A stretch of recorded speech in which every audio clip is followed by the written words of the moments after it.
Good afternoon. Steve Close here. August 7th, 2020. I'm at Carpinteria State Beach, and it's a beautiful day. Looks like the campground is about full, and I walk around, and I'm going to be talking about the mask thing. Hardly anybody's wearing masks in here. And yet you go in town, there are the signs to remind you to wear the mask, and in town more people are wearing them.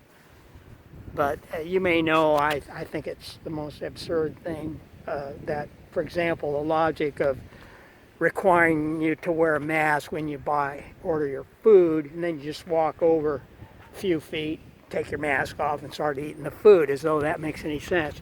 But anyway, I just happened to be at T-Mobile in Carpinteria, and Jose and Mark, a couple of young men in there, they helped me resolve an issue. They were very nice guys. But at some point, one of them said, you know, we really have to go outside because I'll get in trouble. He said people have been coming around, I assume from the city of Carpinteria, and he said, well, they can close us down if we allow people in here without a mask.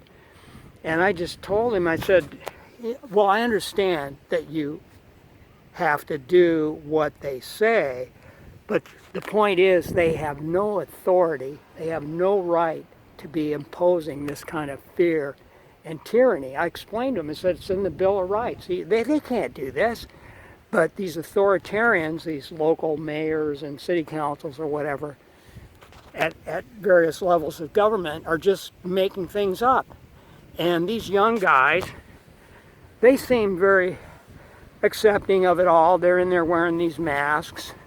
And I just tried to persuade them to think about it and try to push back. I explained it from my perspective.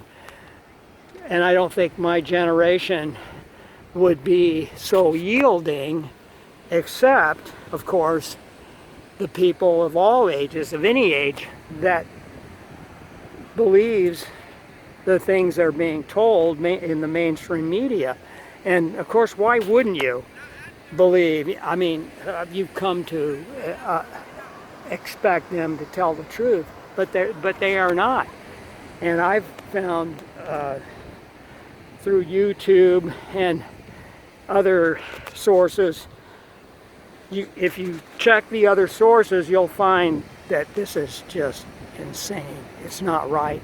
I won't go into all that now, but I just wanted to share that brief experience I had with the fellows over there, and quite disturbing what's going on here now. Thank you.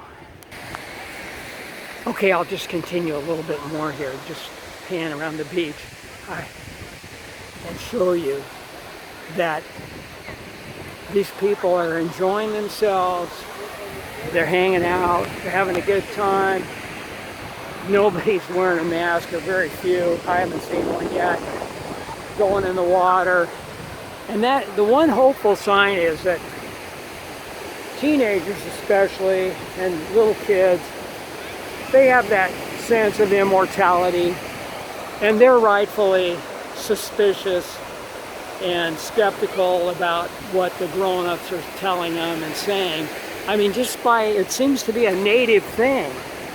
And sometimes it drives you crazy with kids and teenagers when they don't listen to your voice of experience. But sometimes their gut instincts keep them alive. I see them around town. They're just blowing it all off. You know, they'll pull on a mask to go in and order some coffee or something, and it comes right off. Okay, so this is August 7th, and you can see quite a bit of non-compliance, and I say good for them. And to the people that the mask wearing set that think we're killing people and threatening and we're spreading disease, I beg to differ, and they need to examine the things they're being told. Back in May, for example, Dr. Fauci said you don't need to be walking around with a mask. That was from Fauci. And the World Health Organization and CDC, they also earlier did not recommend a mask. So you have to put on your thinking cap, as we used to say, and try to figure that out. What have they learned in the last few months that makes it suddenly mandatory to wear a mask? Whereas before, masks were determined to not protect you from viruses.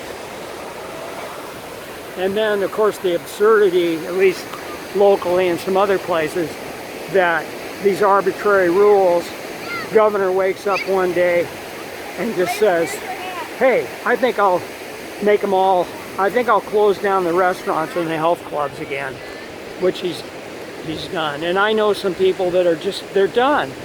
They can't make it financially trying to run a restaurant under these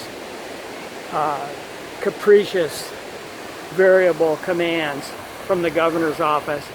And they're naturally frightened.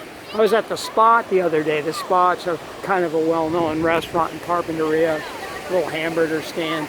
There are big signs up. You have to social distance because apparently code enforcement came around and said if they're not social distancing here in your restaurant, we'll close you down. This is not that country I thought I was living in, the free country. We're becoming like China.